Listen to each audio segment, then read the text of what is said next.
Parts of a circle. വൃത്തഭാഗങ്ങൾ.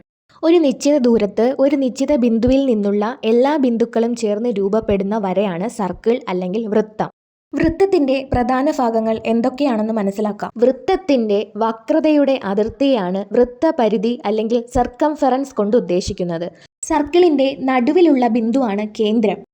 കേന്ദ്രബിന്ദുവിൽ നിന്ന് വൃത്തത്തിലെ ഏതൊരു ബിന്ദുവിലേക്കും ഉള്ള ദൂരത്തെ ആരം അല്ലെങ്കിൽ റേഡിയസ് എന്ന് പറയുന്നു. വൃത്തത്തിലെ രണ്ടു ബിന്ദുക്കൾ കൂട്ടിയോജിപ്പിക്കുമ്പോഴുണ്ടാകുന്ന രേഖാഖണ്ഡം അതിന്റെ കേന്ദ്രത്തിലൂടെ കടന്നു പോകുന്നുവെങ്കിൽ ആ രേഖാഖണ്ഡത്തിന്റെ നീളത്തെയാണ് വ്യാസം അല്ലെങ്കിൽ ഡയമീറ്റർ എന്ന് പറയുന്നത്. ഒരു വൃത്തത്തിലെ ഏതെങ്കിലും ഒരു ബിന്ദുവിൽ ആരംഭിച്ച് അതേ വൃത്തത്തിലെ മറ്റൊരു ബിന്ദുവിൽ അവസാനിക്കുന്ന രേഖയെ ഞാൺ അല്ലെങ്കിൽ കോഡ് എന്ന് പറയുന്നു.